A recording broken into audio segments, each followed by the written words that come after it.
All right. Welcome back everyone dito sa latest episode ng Deep Dive. Gayahin natin yung kabilang channel. Ako po si Richard Hidarian, isang hampas lupa na vlogger. Pero ang kasama po natin ay naka Fred Perry na sosyalin from Ralph Lauren the last time. The luminary na hindi luminous si Sir Ronald Llamas. Kamusta Sir Ronald? Marami na Magandang naman gabi. galit sa atin. Marami Magandang na gabi. Maulan na gabi. maulan na No? gabi. Kaya naman Naka-jacket pasok pa ng tayo. bus. Oo, Ah, bigyan ng jacket.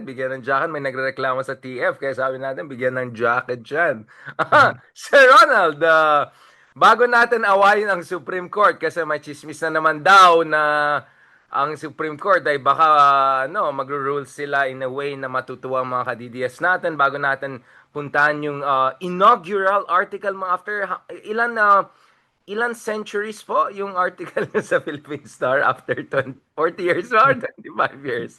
ah. Judicial overreach. Judicial overreach. 400 years. 400. Medyo panon pa ni Lapu-Lapu yata.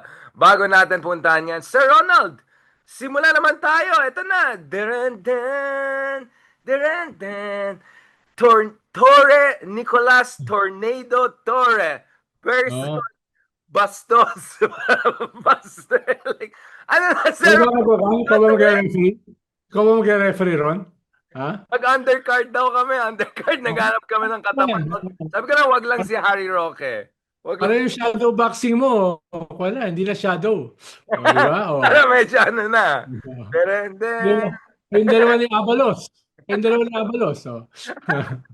Baka mag-atras na naman siya. Baka mag-atras na naman yung abante. Galit na galit sa buhay ngayon yun dahil natalo siya. So, ayun. Ayan, atras naman.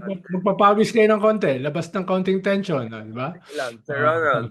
Favorite mo uh, naman ni Kanchawin sa kabilang channel, yung mga the moves ko. Mamaya undercard kami. uh, Naghanap kami ng katapat na hindi Panelo or Harry Roque. Oh, actually, Panelo versus Harry Roque would be an interesting undercard, no, Sir Ronald? kung ano, kalimutan yun.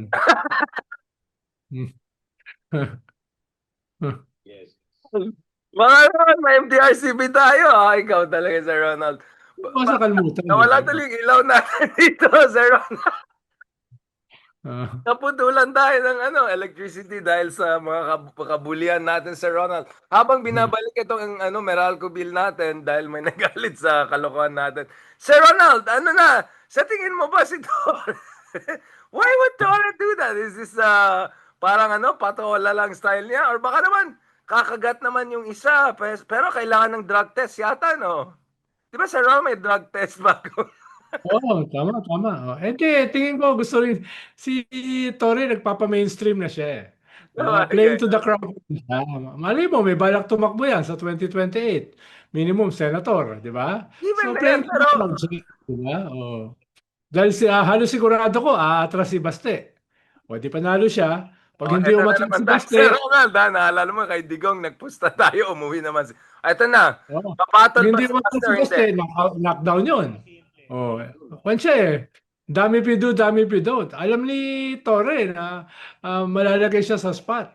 Di ba? Pero, Alam mo, pero dahil nakakatakot yun. hindi Baka naman, matokang hindi si naman mixed martial artist yun si Baste eh. Lover boy yun eh. No? Oh.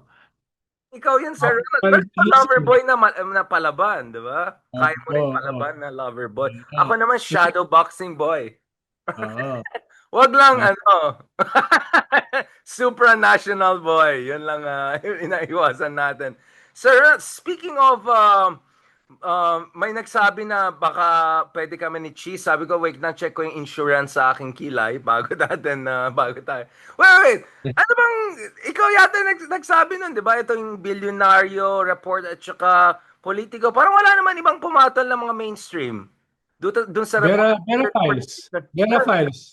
Oh yeah, Vera Files. still not Ah. their main broadsheets like Inquirer, Philippine Star, etc. But wala pa silang report na ganito na, ano to, lined insertion, Wala like, ata.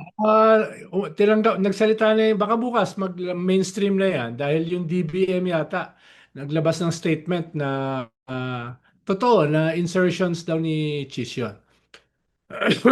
I'm not sure. No? Lumabas lang kanina na parang sinasabi ng DBM na yes, those are Chis. Paano pag yung ganyan kasi kailangan may insider yan eh or may official na magko-confirm katulad ng DBM. So, ayun. Eh tayo, hindi naman tayo, wala naman tayo sa gobyerno. Ako at least alam ko wala ako sa gobyerno, hindi ko alam kung nasa gobyerno ka. Oh, alam ko, basta andito ako sa Pilipinas. Ikaw, hindi ko alam kung nandito ako. Baka si Atom ang kasama mo, Sir Ronald.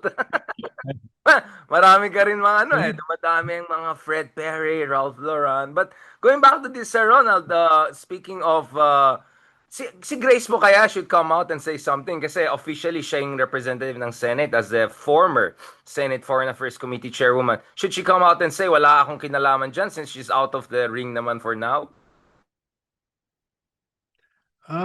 Baka na napilitan, no? Dahil lumabas na yung balita na yan as early as December tsaka January. Kaso dahil may bawa umerta yung House at Senate, wala nagsasalita. Pero masama yung loob ng Congress dahil sila yung nagulpi. Sila yung may kasalanan sa lahat. No? Pero indicative, may mga nakakausap ka na knowledgeable dyan. Sabi nila, ba't yung Senate hindi binabanatan? Bakit yung pag-zero ng PhilHealth sa amin sinisisi? Senate ang nag-suggest niyan. Bakit yung mga lump sum? Hindi binabanggit na Senate yung bulk niyan ang nag-suggest, yung mga lump sum na yan. So, gano'n, naririnig mo yan eh, nung December tsaka January. Pero dahil wala naman kasing yung talagang source, yung official source, hindi mo naman may mabanggit. Pero ngayon, parang official na eh. Paano kung nakita mo yung listahan ng mga insertions, very specific eh. Anong barangay, magkano, di ba? So, hindi siya pwedeng invento lang. Hindi siya pwedeng invento lang. Kaya hanggang ngayon, tahimik si Cheese. Dahil tingin ko, Mga pwedeng kaibigan may mo yan, di basis ba, na Sir Ronald? Mga kaibigan mo yan na purong tira ng tira kay Martin Romualdez pero hindi minention si Boy Kilay. Anyway, Oo nga, moving oo on. nga. Yung mga mahilig mag-saxophone, Ah, ngayon hip-hopper na, mga ganun. Okay. Anyway, bago mas marami magalit na naman sa atin, Sir Ronald. Uy, meron kayong pre-SONA event, ah. Imbitado pa mga vloggers na hindi tayo kasama. Bakit, Sir hindi, Ronald? hindi tuloy yun. Hindi tuloy yun dahil sa Ay, hindi, bagyo. hindi na siya tuloy. Kahit Zoom, wala. Hmm, So, walang kahit SONA. Zoom, wala. Pero may SONA, di ba? Dahil baka ma John B. Cremulya ka eh.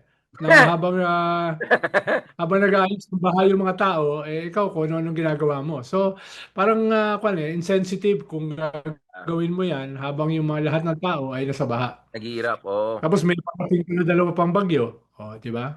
Ah. Kaya nga pala may parating pa. Kaya nga na-cancel na bukas sana doon sa Manila House.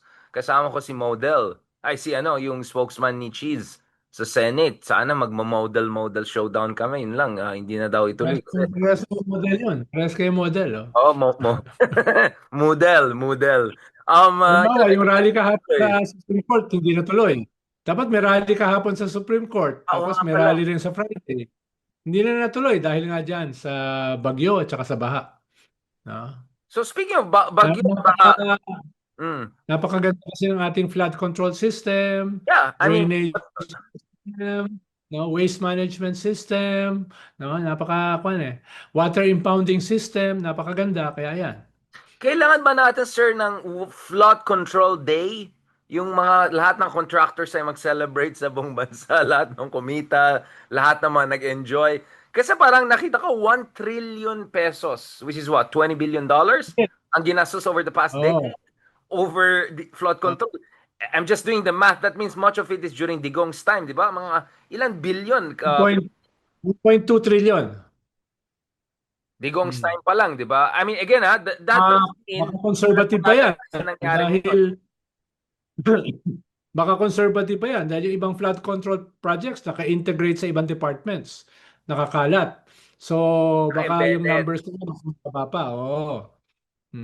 Halimbawa, yung pinakita kahapon sa Cebu, yung isang flood control project doon ang ginamit imbis na bakal, ang ginamit kawayan, no? So madali kasing magkaroon ng kwan dyan ng hanap buhay dahil hindi mo nakikita, it's underground eh. Parang dredging yan eh. Paano mo masusukat na yung dredging ay according dun sa project? Wala kang katibayan eh. Ganon din ang lahat ng flood control. Kaya nga, easily, Ang contractors kumikita diyan, pero ang kita ng mga contractors 15 to 20%. Yung mga yung mga nag-insert niyan, ang kita ay 50 to 60%. So it's practically ghost. So, Dahil ang practically matitira nila sa 5% project, lang, 5%. matitira nila sa project ay mga kuwan na lang, mga 20 to 30%. So practically ghost project na yan. Practically ghost pro. Yung buhay pa ng konti pero ano na. No, but I mean, speaking of which, I mean, this is a matter of life and death, di ba? People can die. People have been missing because of yung mga faulty flood control. Bakit, Sir Ronald, parang build, pero baha pa rin over the past decade? Bakit parang lumalaki, parang habang lumalaki yung mga flood control, lumanda pa. Kailangan ba natin mag-suspend ng lahat ng flood control project? Baka gumanda pa. Anong logic ng 9,000 flood control projects? Ano yung logic nung pinagmamalaki ni BBM na 5,000 flood control projects, no? Anong logic nun? Eh, ang flood control project dapat isa lang. Dapat ang drainage system project isa lang. Dapat ang water impounding isa lang. Dapat yan integrated, holistic. Waste management yan eh. Bawat city may kanya-kanyang waste management system. Dito sa isa, landfill, no? Iba-iba yung kanilang mga sistema, iba-iba yung kanilang mga basura, no? Ganun din sa flood control. May isang probinsya, may ganitong flood control, sa susunod na probinsya, iba yung flood control.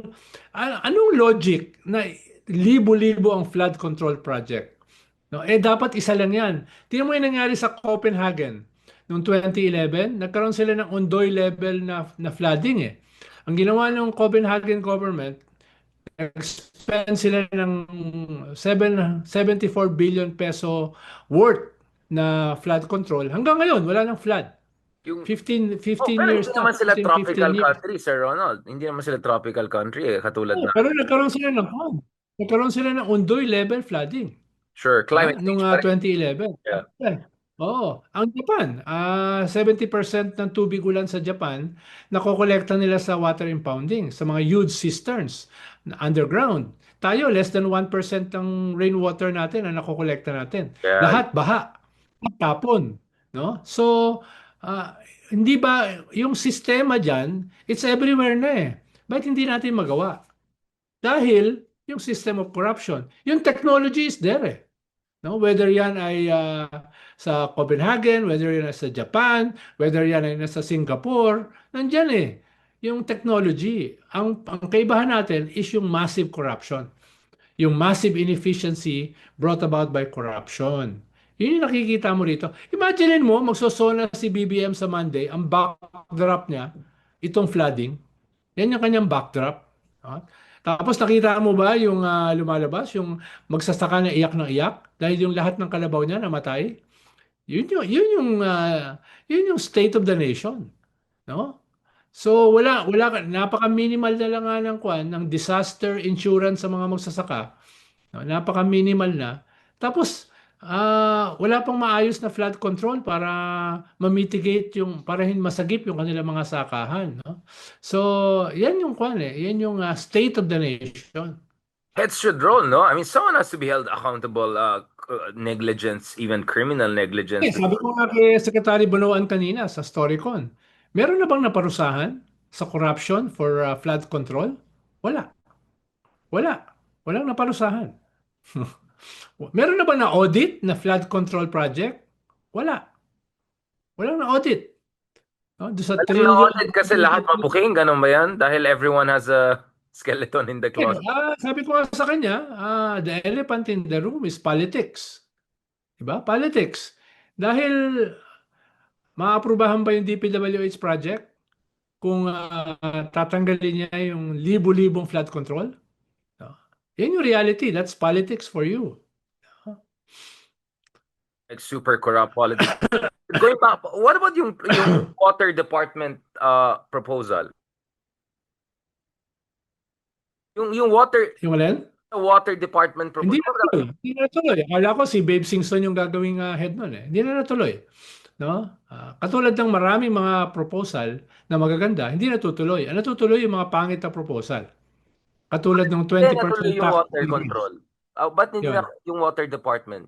Bakit kaya? Ha? Sabi mo? May mga lobby na naman nag-push back doon kasi mabubuking yung Siguro project. dahil mapapawasan ng flood control projects. No? Dahil kailangan mong i-integrate lahat 'yan eh.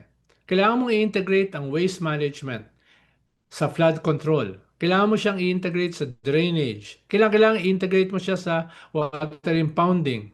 No? Mga kanyan eh. Hindi yan pwedeng hiwalay sa infrastructure planning eh. Dahil major yan eh. Ang meron tayo, yung Dolomite Beach na binarahan yung tatlong outlet sa Manila Bay. Kaya nakadagdag sa flooding. Sir, Yun yung pan. Dahil bago mo, mahalaga kasi, excuse me sir, mahalaga kasi don't nandun ka pa sa White insult, Sand Beach, ka-holding hands mo. Hmm? please don't insult that beautiful, wonderful white sand beach. Alam mo ba White si Sand. Mark Gamboa ay president ng Dolomite, something like my pro-Dolomite organization, something. Nag-facepalm talaga ako. Ano? Maganda! Ngayon, punta na pumunta. May mga vloggers daw na mga AFAM na nandun, pero hindi na natin alam kung buhay pa sila. After, nakita mo may mga AFAM na ubad-ubad sila ng picture doon. Taga Czech Republic. Baka kaya naging head si Kwan, si Mark. Hindi. Dahil yung mga hubad-hubad Nauna siya, na. tapos dumating itong mga AFAM. So baka it works. Baka ito yung models niya, models of the world. Models of supranational.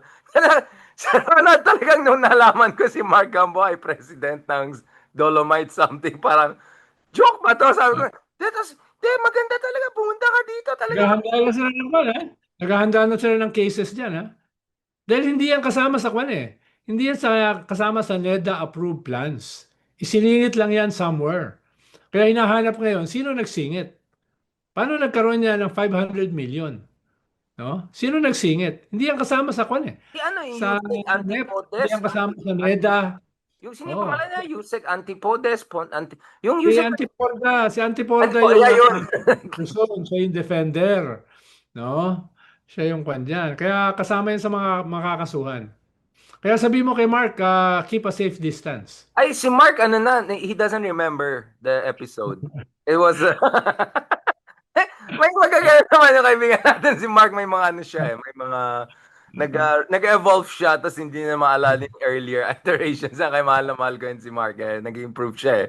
But, what about yung mental health daw, Sir Ronald? The millions and millions of people who benefited from the mental health benefits of having a white Yung Dolomite Beach, na-aprobahan yan before COVID.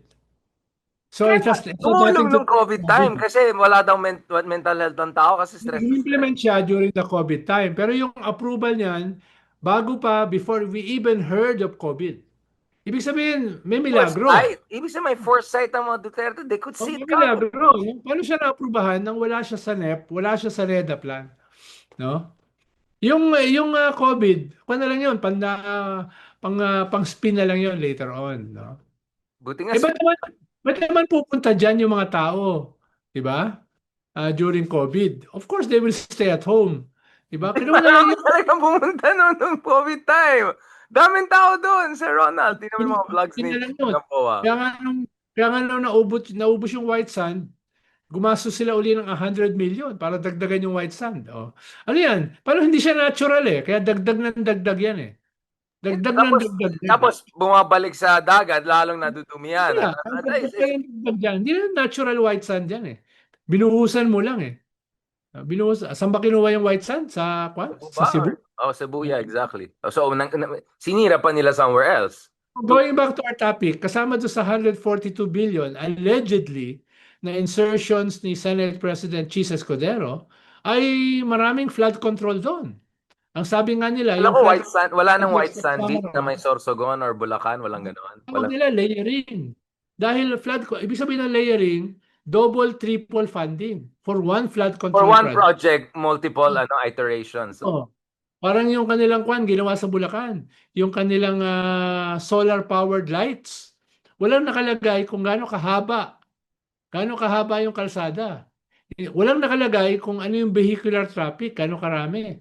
Ibig sabihin, ang habol lang talaga ay sa hanap buhay.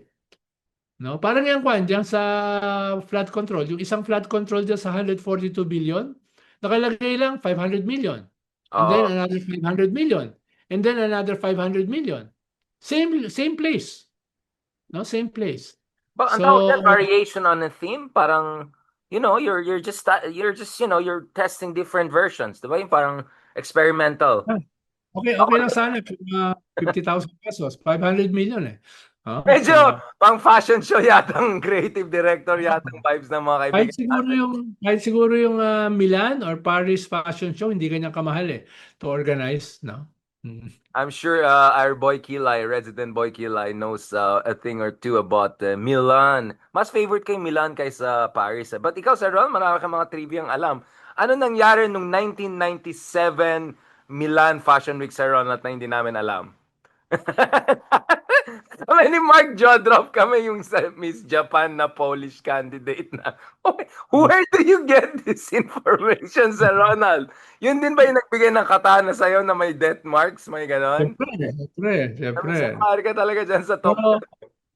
Pero, pero in spite of this this 142 alleged insertions ni Senate President, aba, Billion. paramihan pa rin ng mga senador sa 20th Congress nag-file down ng resolution for his Senate presidency bid. Anim lang daw ang hindi, no? At isa dyan yung bitter kasi gusto niya maging president. Oo. Including the presidential sister, hindi pumirma. Dalawa, kasi dalawa sila gusto magsabi. Yung isa kasi hopeless Dahil case talaga, yeah. inaway siya ni Cheese nung iniimbestigahan niya yung mga cabinet secretary, di ba?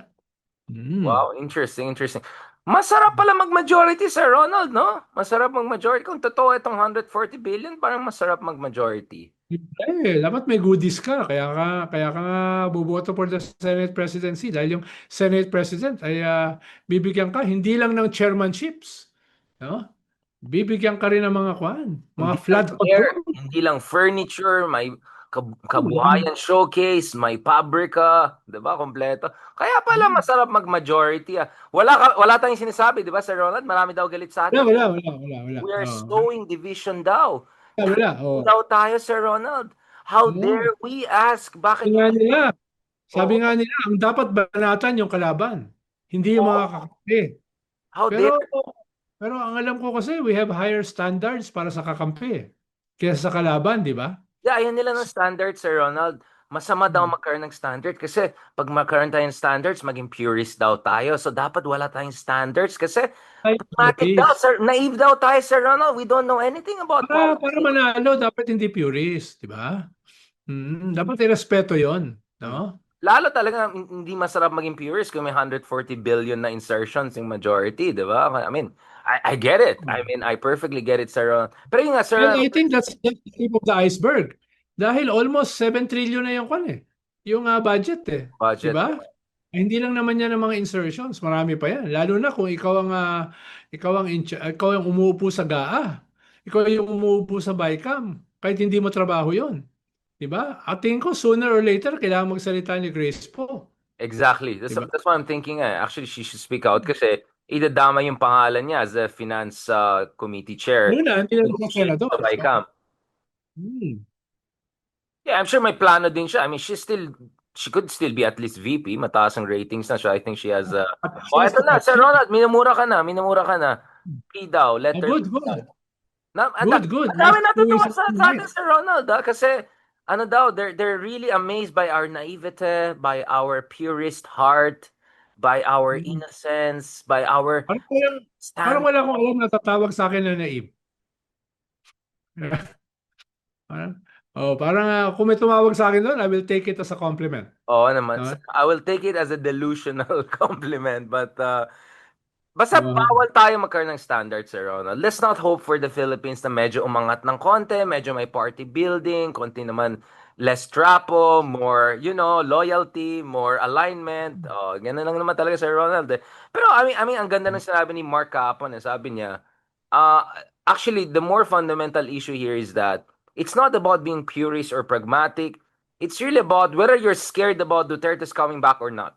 And let's be honest, Sir Ronald, mas yari yung iba sa atin kaysa yung iba. In fact, my suspicion is yung iba, not only hindi yari, they might even thrive in a Sara Duterte return scenario. So, speaking of Sara Duterte, Sir Ronald, judicial overreach.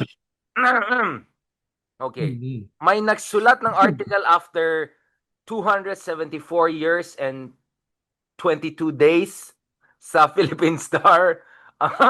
Dati daw nagsusulat nung panahon ng martial law. Ano nangyari sa Ronald? What brought you back into the realm? Into the ring? Ah, Kumbaga, parang si General Torre, Tornado. What's the, ba't pero siya maging column ni Sir Ronald? for almost 2 years kasi may column ako sa Abante. Pero Oo nga ang pala, sorry. title, Pero taga-Filipino siya, di ba? Galing ka, Oh, Tagalog. Isa naman exactly, sa yeah. Bardagulan yun, no? Tsaka Masa. Pero sabi ng iba, uy, mag-column ka na rin sa, sa broadsheet para yung mga ibang audience naman, no? Less Bardagulan. Pero hindi ko maiwasan, Bardagulan pa rin dahil ang title, political heckler, eh. No? Kaya, Ayun na Bardagulan ano in mo. English. Bardagulan in English. Yung sa Abante, yung yari ka, Bardagulan in Filipino. So, yeah. Ano, such good English, such good. Where did you learn your English, Ron? Nakita mo yung si Trump at saka yung president ng Alam mo, French na Bardagulan. Ano bang French na Bardagulan? Ano bang tawag sa...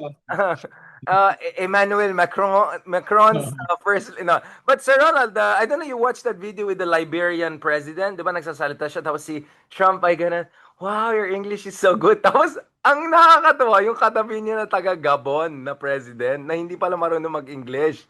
So, sa Ah, kinabahan siya, yung pala magpa-French siya. So, oh. nag-French siya like, Je suis le président du sécurité.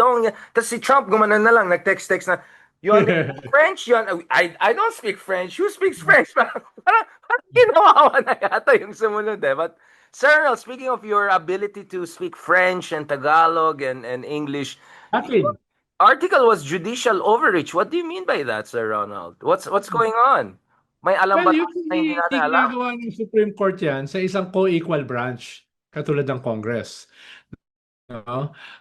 Usually, nirerespeto mo yung political question theory na yung Congress, ang kanilang decision is policy and politics. Katulad din na hindi ka papakialaman ng Congress kung tama ba yung iyong legal position, legal Ang ruling decision. sa Supreme Court, yeah. Oh. At ikatlo, usually may presumption of regularity. 'Di ba? Pag sinabi mo kasi na nabasa ba, naunawaan ba yung pinirmahan? Actually, ang sinasabihan lang niyan sa korte ay yung mga mentally incapacitated, no? Kaya Insulto basically sa Kongreso to. very, alam naman natin na hindi perpekto yung Kongreso, pero pag tinawag mo silang mentally incapacitated, ay medyo meron kang sinisirang institusyon. No? At ang mangyayari diyan, gagantihan din kayo. Kayo, ano yung mga desisyon nyo? Yung mga desisyon nyo ba ay nabasa nyo o yung mga staff nyo lang gumawa? No? Yung mga ganun ba?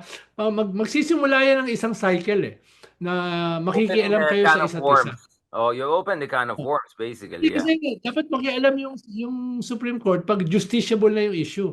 Ibig sabihin, nagsimula na yung impeachment, tapos nakita na merong unconstitutional do sa process, doon ka makialam. No? Pero yung Hindi pa tatanungin mo, nagsimula yung trial. nabasa ba, no? Naunawaan ba?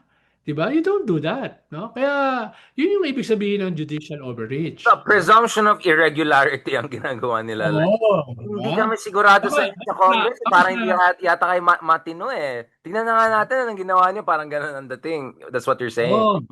So parang tsaka kung ka nagiging judge ka at trial by trial of facts. So, Usually hindi ganyan ang judgmental. trabaho ng Supreme Court. Yung trabaho mo is to interpret the Constitution, no? Not to change it, 'di ba? Kaya yun yung problema rito. Nung nabasa ko yung letter nila, sabi ko, grabe to ah. Grabe tong letter na to ah. Talagang hindi lamang kinocross yung mga lines, kundi talagang iniinsulto yung Kongreso. Kaya hindi ako magugulat kung maglalabas sila ng desisyon against impeachment. No?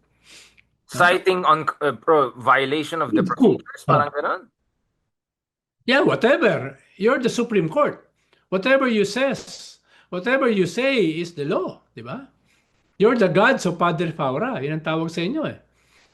Kahit mali yung gawin mo, kahit magkaroon ka ng judicial legislation, kahit baguhin mo yung batas, rather than yung trabaho mo, i-interpret yung batas. Ano magagawa? Ano magagawa ng mga karaniwang tao katulad namin? Yung Haydarian, hindi naman karaniwang tao yun. No? Kwan Pero yun wala eh. rin magagawa, so ganun na rin. So Magsusulat useless ng na libro, rin. magsasalita sa mga international gatherings, Very useless no? na rin. No, but Sir Ronald, so what are we supposed to do? At least dun sa Ombudsman Office, mukhang hindi na nangyari yung mga kababalagan na in-expect natin. Thankfully, nag-ingay tayo. Interim release ni Tatay, nag-ingay tayo. Hindi rin nangyari. Maybe pressure works. So, should there be a counter pressure, preemptive pressure? Eh, alam ko, bago maglabas ng kwan, ng desisyon ng Supreme Court, may mga groups na planong mag-file ng ang tawag nila intervention. Parang based doon sa nilabas na letter at saka order ng Supreme Court, magpa-file sila na what is this all about, no? Parang ganun yung kukuhanin nila, no? Alam ko yung kasama dun sa Bago. tatlo na nag-file ng articles of impeachment maglalabas na kahit isa kami doon sa nag-file ng articles of impeachment, kahit hindi yung aming final ang umakyat sa Senado, no, ay tingin namin ay tama yung ginawa ng Kongreso. No? Dahil ang pinagbotohan lang ay yung fourth. No? Paano sasabihin na nilabag yung one-year ban ng more than one impeachment complaint? Yung sa aming impeachment na archive hindi pinagbotohan eh. Hindi naman dinala sa Justice Committee. So, ibig sabihin, based on our own rules, tama yung ginawa. So, may ganong klaseng intervention ang gagawin. Ah, ako, at least two groups yung ang tingin ko gagawa niyan. Pag lumabas naman yung Supreme Court decision, makakaroon niya ng mga MR, motion for reconsideration. Pero, ayun nga, depende kung ilan ang Ulo boboto yan. dyan. Supreme Yeah. Court, tapos na yan. No? I mean, can't we see, remember yung Operation Car Wash scandal sa Brazil? Na at one Brazil, lahat apektado, yung Department of Justice, Kongreso, Vice President, President, replacement of President. Everyone went down, kaya tuloy umakyat si Bolsonaro, di ba? Can we see a situation whereby everyone's kilay, everyone goes down in a sense that faith in all institution goes down, mudslinging back and forth between different institutions, an indecisive president trying to play above the fray. I mean, civil society agitating, counter-agitation. Again, this goes back to our fear last year pa with Justice Carpio, di ba? Yung year-ender natin was, ano ba, baka mamaya mag-constitutional crisis tayo at kung saan mapuntang diskusyon. Are you worried, injustice, Ronald? yeah. Na Well, mapunta tayo dyan. that's a distinct probability, ah. Pag yung asar na yung tao sa Senate, 'di ba? Asar na sila sa Supreme Court. Tapos gagawin pa 'yan. Tapos hindi naman ganun ka-popular yung yung executive, 'di ba? So, baka mangyari diyan yung ERAP scenario. Yung frustration na yan pumunta sa kalsada, 'di ba? So, sana hindi mangyari, pero wag naman i-push ng ating mga institusyon yung limits. No? Baka ang tingin nila, ay hindi naman papalagang tao. Nakita mo nga, galit na yung kabataan itong last midterm election. Kaya binote out na nila yung mga artista eh. Right. And some dynasty sa local, binote out na nila. Tingin ko, kung masusustain yan, at kung makakahanap sila ng leader, 2028 will be a different election. Pero Yeah. kung ipeprove mo yan by doing something very unconstitutional, katulad ng dismiss the impeachment, lalo na yung highest court of the land ang gagawa, ay nako, baka magkagulo yan. Sana hindi, dahil lahat naman tayo tatamaan sa gulo eh. Yeah, Pero, yeah, exactly. Yeah. wag nilang i-push yung limits. No? Huwag niyo lang i-push yung Kahit karamihan sa inyo ay appointee ni Digong, no? Dapat wala na kayong utang na loob dahil nandun na kayo bilang justices of the Supreme Court, the highest court of the land. You are supposed to defend the Constitution, no? At wala sa Constitution na pwedeng i-dismiss yung impeachment nang hindi pa naririnig yung evidence. 'Di ba? Oo. Practically hindi pa nagsisimula yung trial. Tapos i-dismiss nyo na. Right. Ano daw, iyak daw tayo, sabi ng mga ka-DDS nagko-comment dito. Sir Ronald daw, iyakin daw tayo. Masyado daw tayo reklamador. So kanina, binabash tayo ng kabila. Ngayon naman yung kabila naman. Masyado daw tayong iyakin. Ano masasabi Ah, natin dyan, Sir Ronald? Tawagin natin sa undercard ni Baste at saka ni Torre. Ano yes, yes. pangalan nito? Sir Willie, baka gusto mong pangalanan. Oh, Shoutout natin si Boss Willie, baka naman gusto mo sumama sa shadow boxing club namin ni Sir Ronald. Si, ayan na naman, nawala na naman yung electric. Wala na naman. Wala na naman yung ilaw mo. Ayan kasi. Oh, ito na. Ito na. You mentioned, what's his name? Oh, our president, by the way. Okay, so our president yesterday was very tough negotiator, amazing guy, wonderful guy, beautiful person. So, what do you think about the meeting in the White House, Sir Ronald? Sinong naisahan? Naisahan ba? Binola ba ni Trump basically si Marcos? I love Actually, that's the people, amazing people. Ano ba nangyari doon? classic, very classic na patronizing si Trump, di ba? He has a hard negotiator. I like Tough him guy, better wonderful guy. Yeah. before. No? Tapos yung 17% na dating sinabi ng US, Akyat, naging 20%, tapos ngayon naging 1%. down. Naging Down. 19%, 1% Oo, wala. 19 na. Pero, zero naman yung US. Di ba? Oo nga eh. Ganyan ba ang trato ng US doon sa kanilang pinakamatagal na Dahil ally Marcos sa argument Pacific? natin ngayon, yes. Matutuwa. Ganyan ba ang trato ng US doon sa Sir Ronald, frontline? magagalit ng loyalista naman ngayon sa atin. Lahat nagagalit na kanina kakampi. Ngayon naman, mga loyalista Ah, magalit na kayo sa amin. No, I mean, di ba? sa yung Indonesia Bakit went ganyan? from, just to get the facts clear, Indonesia went from what, I don't know, 30 plus to 19%.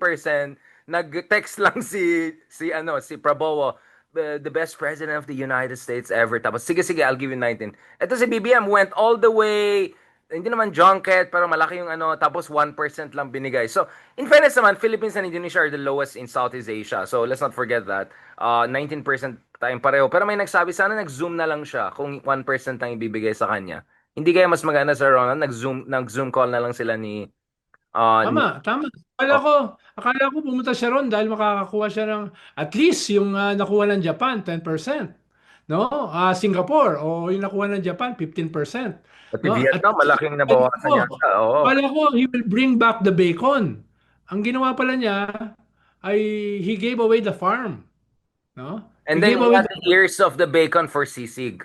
Oh, Sisig niya mamaya yung ears. The oh, 1%. yung Yeah.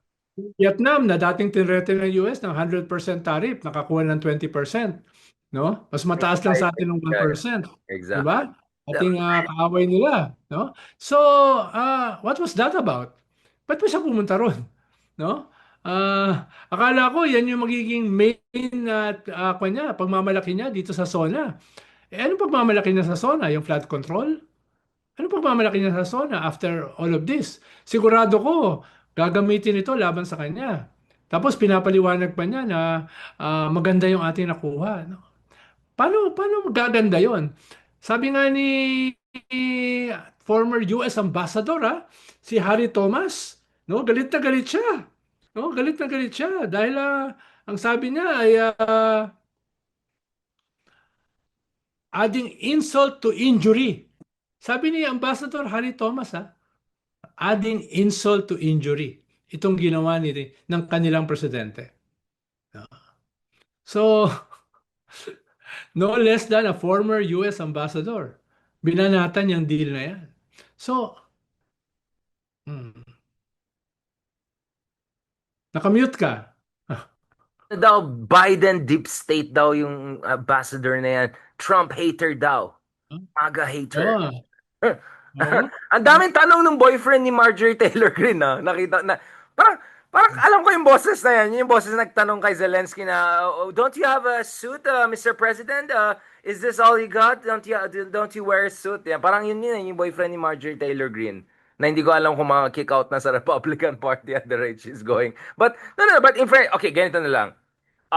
What I found weird is the government saying malaking bagay yung 1% na na-reduce pero hindi malaking bagay na 19% yung naligay. Parang how is 1% a big thing but 19% is not? Medyo I'm having a hard time digesting that. But to be fair, Balita ko rin may mga balita ko exemptions naman daw. May exemptions naman daw. balita ko hindi humingi si Presidente Bongbong eh. Ang sabi lang niya, si Trump nag-impose. Hindi siya nag-negotiate. No? Kaya hindi ko alam yung sinasabi na hard negotiation. Hindi siya humingi eh. Yun ang alam ko Oh, from yung inside. travel, yung biyahe, hard travel. Hindi kaya ganun. Hindi siya humingi Baka ng jet tariff. lag siya. Pero parang medyo low bat si BBM, no? I mean, okay, if you transcribe him, well, I saw the transcription, but like he was safe dun sa issue ng balancing, ganun, ganun. In fact, I think he was too safe that even Trump said, yeah, yeah, yeah, we don't have a problem with China too. Yeah, you guys can talk, no problem. And then Oo sabi niya, nga. your country was loaded with ISIS. We came and cleaned your, we, of course, with your soldiers. Like, oh my God, this guy. The way he talks about Philippines, parang bahay lang ng ano niya, Alipores lang niya na inayos niya kahapon. Yan nga. Ang gulo ng Tapos sabi bahay niya, inayos namin ha, yung mga after the ganyan. ninth anniversary ng UNCLOS, ang sabi niya, uy, okay lang sa amin na lumapit kayo sa China.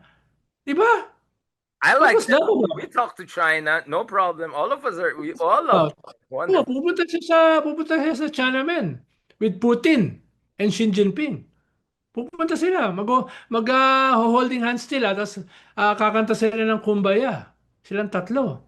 No? But Sarah, Pero, to be fair, that's Trump. But if you look at the people around, like I could see like Marco Rubio was quite worried. And in fairness, when Marco Rubio and Pete Hegseth, or when they met Marcos, they were very assuring, especially on the defense front, helping us on the defense front and all. But nevertheless, I was quite disappointed kasi andun yung Treasury Secretary, di ba? Sana naman pinag-usapan ng investments, purong Epstein files yata na pag-usapan. Halos walang napag-usapan sa Pilipinas eh. I was actually also disappointed. Parang medyo snobbing reporters. They barely bothered to ask Marcos anything about, South China Sea, about China. I kind of felt bad actually for our president. Parang, wait lang, maybe you want to ask something about ASEAN next year now. Kasi may tanong, will you come to... very embarrassing. No? Yeah. It It was was not very really, embarrassing. No? medyo but BBM's answers were safe, in fairness. Like, wala siyang, I mean, ganito na Pero, lang. doesn't matter. It's still the president eh. No? Yung presidente ang nagtumanggal kay Elon Musk, the most powerful cabinet secretary. So, he's still the president. I know, I know. I mean, you're still at the mercy of the president. But having said that, sir, because the idea is that you just tiptoe around Trump, let him just blah blah blah, and then let the guys do the job behind the scenes. No, but going back to this, but in fairness to Trump, medyo nagpatama rin siya kay Digong, ha? He didn't name Digong, but akala ko nung una tinatama lang niya si Biden at saka si Obama. But even si Duterte, medyo tinamaan niya na masyadong pro-China. And part of me was imagining, what if Sara Duterte was there in the Oval Office next to Trump? I mean, can you imagine what would Sara say? I was like, let me ask my undersecretary to like, ano ba sasabihin ni Sara Duterte? So, ang problema kasi, bottom line, going into the sauna, where's the beef? Where's the beef? Or even the bacon? Ano yan? Chicharon? Vegan daw. O chicharon? No? Yun, cheese and ham and cheese, ham and So, cheese. Yeah. so hindi ko na alam kung ano magiging main message ni BBM sa SONA. If we are going to join the ICC, that could be a main message, no? Pero hindi ko sigurado, no? So hindi ko alam kung anong magiging compelling message niya na mag-i-standing ovation yung mga tao. Noong nakaraan kasi Pogos, total Pogo ban, di ba? West Philippine Sea, di ba? Yun yung mga ginawa niya. Ngayon ano? Sabongeros. Wala may masabi pa siya dun sa mga issues na yan. Or 1,000 flood control projects, yung pinagmamalaki niya noong nakaraang SONA, no? or So, baka i-suspend na lang na yung flood control, baka you can take pride. At least I suspended, walang hmm. suspicious activities. Yeah, I mean, no mistakes pero no fireworks din eh. Tricky yan. Good luck na lang kay President. What is he gonna do? I mean, I can expect him to talk about the usual stuff, economy, statistics, data, whatever, but I cannot see where's the Oh, compelling it narrative, will be something on ICC or something on this human will be rights. the first SONA after the disastrous midterm elections. Diba? This will be the first SONA during a very contested impeachment na mukhang lamang si Sara dahil tahimik ang Malacanang. Diba? Yan yung mga pinanggagalingan eh nitong SONA na ito eh. So you have to say something very compelling para ma-offset yan eh. 'Di ba? Ma-offset yan na parang you're on the verge of becoming an early lame duck. So dapat meron kang SONA ngayon which will try to prevent that eh. So anong gagawin mo? Hindi Yeah, ko nakikita yung September. kanyang handles, eh. Anong handles ang gagamitin niya? Kung ito yung nakuha niya doon sa trip sa US, no? Anong gagawin niya? Kaya nga, I was wondering, sana he talk to them like, hey man, I have to take some home something, right? Kasi nakita mo, even Yes, si Shiba, yes. even mga Indians, they fought back kasi may domestic politics din sila. It's like, yeah, Trump, I know Oh, you want to make your MAGA boys happy, but I have to make my own people also happy. I cannot just go home with 1% discount. Pinagtatawanan nga tuloy siya sorry, ng kapatid niya, di ba? Si Amy, yung mga iba, parang paano naging success yan, di ba? Lacson. Oh. O, I'm yung in the mga, middle of an existential battle. And my enemy is pro-China. Di ba? Di ba madaling ipaliwanag yon? I'm in the middle of an existential battle. My enemy is pro-China. he has to go big. He has to go big Hmm. or go home. Parang basically ganun. Go lame, right? Lame duck, basically. Uh, that's gonna be a tough order for him. Good luck na lang sa atin. Tingnan natin what's gonna happen in the Monday State of the Nation address. Obviously, Sir Ronald, I know you had a long day and looking forward to catching up with you soon in person naman with our legal luminaries para naman pangtapat sa mga politically incorrect. Tuloy pa tayo, di ba? Tuloy ba yung Friday natin? Uh, no, hindi siya Friday. I think that's Friday ba yan? I think yeah, you're right. Friday yata siya. Yeah, yeah, yeah. Friday, yes. Yeah. So after Sona, yes. No, Thursday. That's before Sonic. No, it's Thursday. 31st. 31st is Thursday. Ah, Next Thursday. Okay. Yeah, so next Thursday. Kasi Justice Carpio will not be available the next day. So hopefully if you can join us, Sir Ronald. Thank you so much again for that very depressing discussion. Whatever. Excited pa yeah. naman ako sa General Torre. Ano, baka General Torre might do Very something magandang special. distraction eh. That's a good distraction from all this depressing news, especially merong tropical depression na dalawa. So, Charity, di ba? Sabi niya, 12 rounds pa ang gusto niya para may charity. But were you surprised by Pacquiao still having it? oh, In fairness, Manny Pacquiao, yes, si yes. Ronald, Actually, he knock was down good. Barrios, di ba? Yeah, Knock him wow. down. He should have been the Oo. champion. Oh, Galing. yeah. Yeah. Baka si Pacquiao na lang kailangan magsona. Oo, ang mali lang sa kanya yung kampanya. Ibalik ang bobo sa Senado. What Yun was lang. that? Medyo, I don't know sinong yan yung nag-isip yun. I mean, that was so bad. It sounded so Oh, defensive na yeah, parang ewan. Parang kailangan yeah, ba maging senador ka para tumulong ka sa tao? Eh, correct. ayan tayo. Sir, but in the meantime, tayong dalawa, dahil wala naman tayong may tutulong, wag na daw Oh. tayo mag-nega Ano masyado. lang yung shadow boxing bago si Torre at saka si Baste. No? Bago Undercard tayo, Sir Ronald. Undercard. Ano sabi oh. ni, ang pangalan yung, alam mo yung pangalan ng, ano yung Rendon ba yan? Sabi niya, hindi ako pumapatol sa matanda, tapos nagalit si Ben Tulfo. Balita ko, sa Rendon, sabi mo, hindi ka daw papatol sa matatanda. Totoo ba yan? Kaya sa shade siya, balita ko. Sir Ronald, baka mamaya ganyan ang mangyari sa atin lahat. Sa hindi papatol. Sige. On Okay. that note, thank you very much, Sir Ronald Diamas. May you have a lovely, lovely evening and looking forward to catching up with you. Send my love and regards to your wonderful people, amazing people. Salamat, Sir. Bukas